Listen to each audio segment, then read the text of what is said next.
My name is Brenda Foster, and at 30, I thought I had finally built a life free from my family's grip. I built my career from scratch, pouring everything into a tech startup and turning it into something worth a fortune. I sacrificed time, sleep, and even relationships to get where I am today. But for my family, it was never enough. Last Saturday at a family dinner, my parents leaned in smirking and dropped a bombshell. "Tomorrow we're moving into your house. No excuses." My sister, lounging beside her boyfriend, nodded as if it was already decided. Their smug faces burned into me, expecting me to roll over like always. I just smiled and replied, "Fine. But don't forget to bring 860K by morning." The room froze. What they didn't know, I'd already made a move they'd never see coming. Stick around to see how their plan crashed and burned. Before we dive into my story, tell me which city you're watching from. I want to know how far my story has reached. Growing up in our modest brick house in Greenville felt like two separate lives colliding under one roof. I was the older daughter, always expected to figure things out, while my younger sister got everything handed to her. My parents poured thousands into her private school tuition every year, boasting about her potential despite her C's and skipped classes. They even bought her a shiny red convertible parked proudly in our driveway, while I walked to the public high school with a backpack stuffed with secondhand textbooks I paid for myself. Her art classes, her summer trips to Europe, my parents funded it all, calling it an investment in her creative spirit. Meanwhile, I was told to manage with what I had. She wasn't just spoiled, she took directly from me. As a teen, she'd borrow my babysitting money, promising to pay it back, but never did. Once she used my parents' credit card to buy a $200 designer jacket, wore it twice, then tossed it in the closet. When I called her out, she smirked. "You're just stingy, Brenda." My parents backed her up, saying I should be more generous as the big sister. It stung, but I swallowed it, knowing arguing was pointless. The deepest cut came when I earned a partial scholarship to study abroad in London, a dream I had chased for years. That spring, a hospital bill from my father's emergency surgery hit us hard. My parents didn't ask her to contribute, she was too young. Instead, they turned to me. I gave up the scholarship, stayed home, and took a job at a local grocery store, ringing up canned goods to help cover the debt. They thanked me once, then went right back to praising her latest painting. That was when I knew I'd always be the one they leaned on, never the one they celebrated. After that, I stopped seeking their approval. At school, I threw myself into my studies, acing math and science while working nights. I secretly opened a savings account, determined to build something they couldn't touch. By senior year, I had saved enough to cover my first semester of college without their help. She, meanwhile, failed half her classes, but still got a graduation party complete with a catered cake I could never afford. My parents clapped as she danced through it, oblivious to me in the corner, quietly planning my escape. It wasn't just about money. It was the constant reminder I was invisible, unless they needed something. Like when I fixed our leaky sink while they were too busy taking her to a gallery opening, or when I spent weekends tutoring kids for extra cash while she blew through their credit card on new shoes. Every time I thought about confronting them, her voice echoed in my head. "Why can't you just be happy for me?" And my parents would nod as if my sacrifices were just part of being the responsible one. Looking back, those years built a fire in me. I wasn't going to let their favoritism define my future. I studied harder, worked longer, and promised myself I'd never let them take advantage of me again. That resolve carried me out of that house, away from their expectations, and into a world where I could finally stand on my own. High school ended, and college became my battleground for independence, leading straight into the grind of building something real. I enrolled at a local university in Greenville with a partial scholarship barely covering tuition. To make up the rest, I juggled two jobs, waiting tables at a busy diner on Main Street and working as an administrative assistant at a nearby hospital. Most nights I survived on 5 hours of sleep, chugging coffee to stay awake for early classes.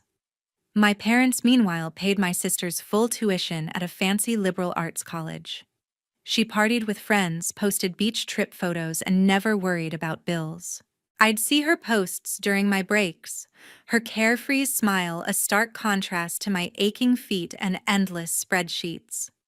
One rainy afternoon at a campus coffee shop, I met Daniel Brooks, a software engineer major with a quiet intensity.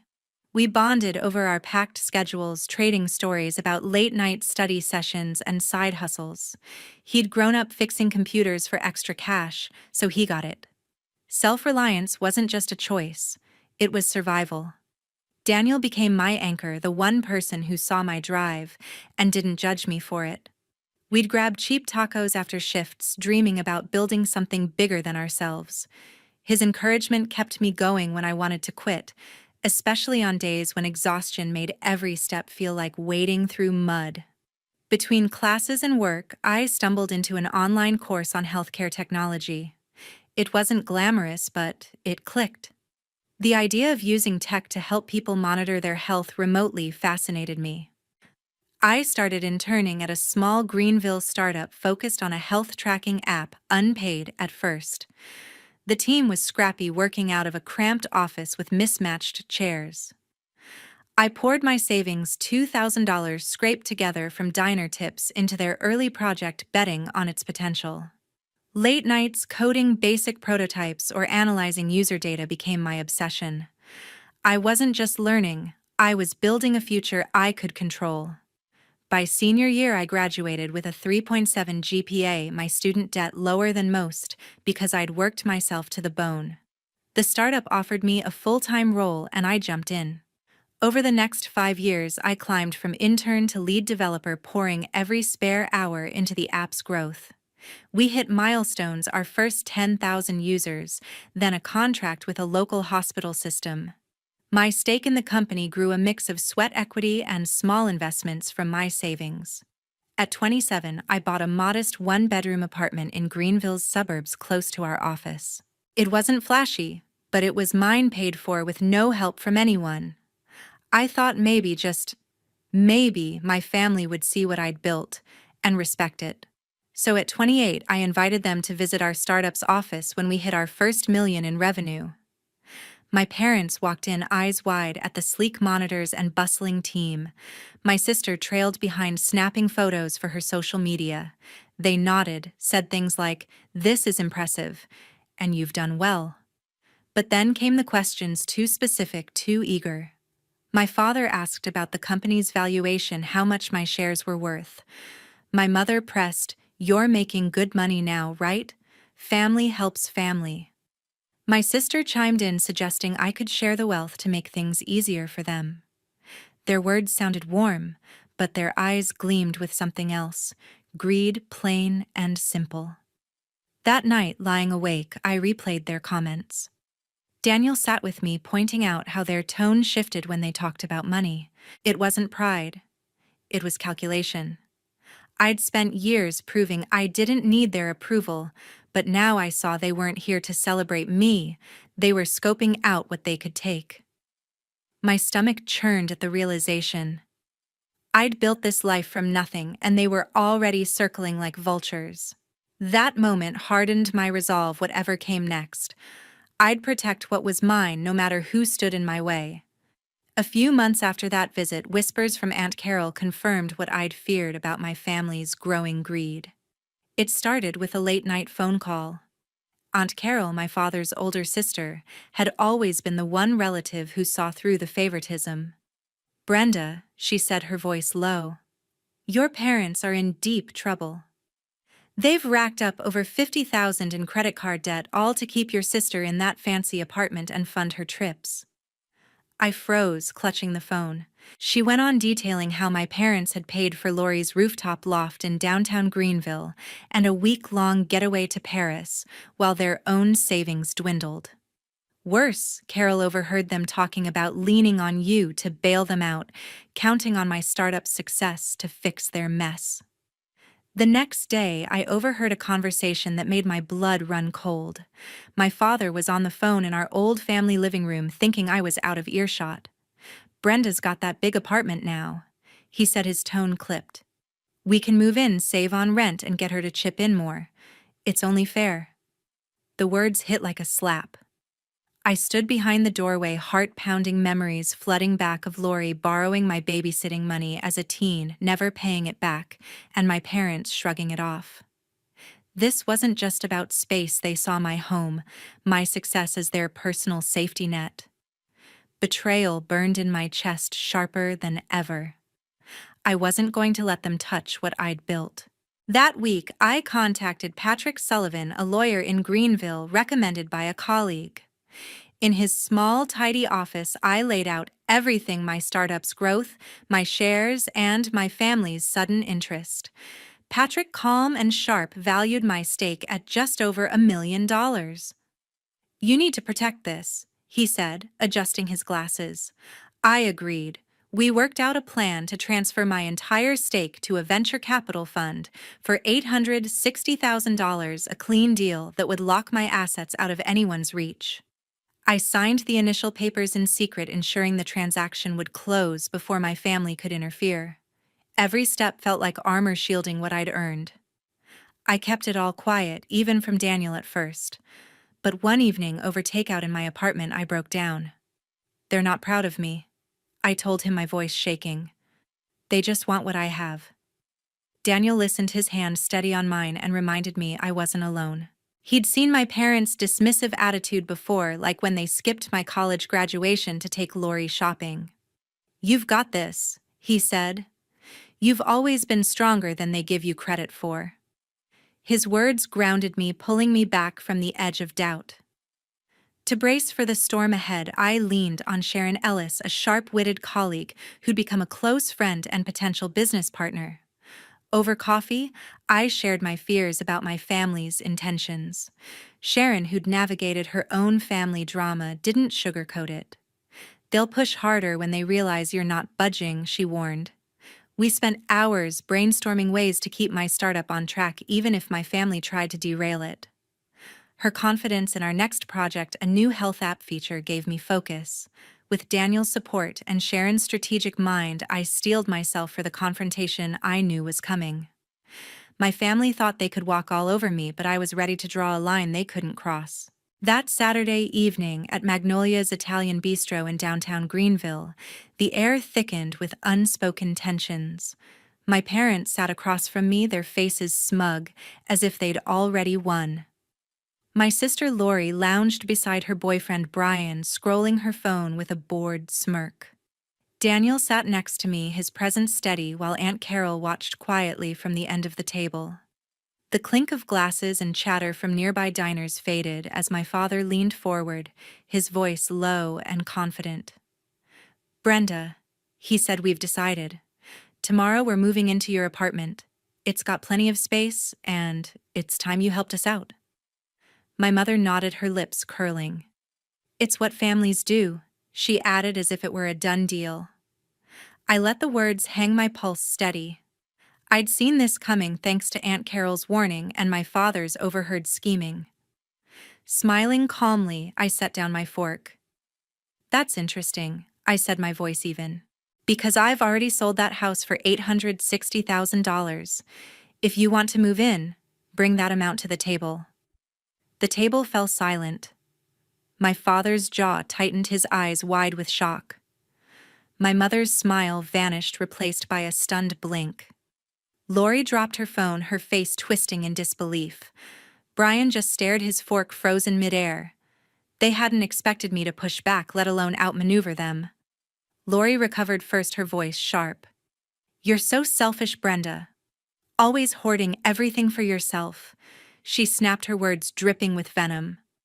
Brian chimed in, his tone mocking. What, you think you're better than us? You've always been jealous of Lori. Their accusations stung, but I'd heard worse growing up. My father leaned in, his voice cold. You're turning your back on family, he said. I'll make sure everyone in Greenville knows what kind of daughter you are. His threat landed like a punch, aiming to guilt me into submission. My mother, ever the performer, let tears well up. After all we've done for you, she whispered, sacrificing so much when you were young. Her words were hollow. Those sacrifices were nothing compared to the years I'd spent scraping by while they funded Lori's whims. I didn't flinch. You mean the sacrifices I made? I said, my tone firm. Like giving up my dreams to pay your bills, I'm done being your safety net. The words felt like a release, years of resentment spilling out. Daniel's hand found mine under the table, his grip warm and reassuring, urging me to stand my ground. Aunt Carol, silent until now, gave a subtle nod from across the table, her eyes steady with pride. Their support anchored me as my family's faces twisted: anger, shock, desperation. Lori scoffed, muttering ungrateful, while my mother dabbed at her eyes, playing the victim. My father's glare promised trouble, but I held his gaze unyielding. They thought they could bully me into giving up my home, my life, but I'd already taken steps to protect it, and no amount of guilt or threats would change that. The fallout from that dinner hit like a southern storm, relentless and soaking everything in sight. By Monday morning, Lori had taken to Facebook and Instagram, painting me as a heartless monster. Brenda's too greedy to help her own family, she posted alongside a photo of herself looking teary-eyed. The comments poured in from her Greenville friends, people I'd known since high school. How could you abandon them, one wrote. Family comes first. Another chimed in. Each notification felt like a jab, and I watched old connections unfriend me, their loyalty swayed by her lies. I wanted to fire back, to tell them about the years I'd carried my family's burdens, but I held back. Engaging would only fuel her narrative. Things escalated a week later when my parents stormed into my startup's office unannounced. I was presenting a new app feature to Rebecca Klein, my boss, when their voices cut through the open plan space. "Where's Brenda?" My father bellowed, his face red. "We deserve our share of this." My mother followed, waving her arms, shouting about how I'd stolen their chance at a better life. Rebecca's eyes widened and my colleagues froze, their keyboards silent. I stepped forward, heart racing, and tried to calm them. "This isn't the place," I said, my voice low but firm. They didn't budge, demanding I do right by family. I had no choice but to call security. 2 guards escorted them out as my mother yelled, "You'll regret this, Brenda."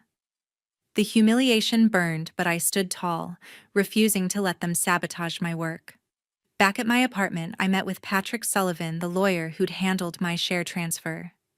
He reviewed the paperwork, confirming the $860,000 deal was airtight.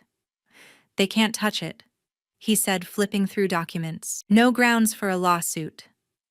I exhaled relief, mixing with exhaustion. Later, Aunt Carol called, her voice heavy. She'd learned my parents had taken a second mortgage on their house to cover more of Lori's expenses. New furniture, another trip. "They're drowning," she said.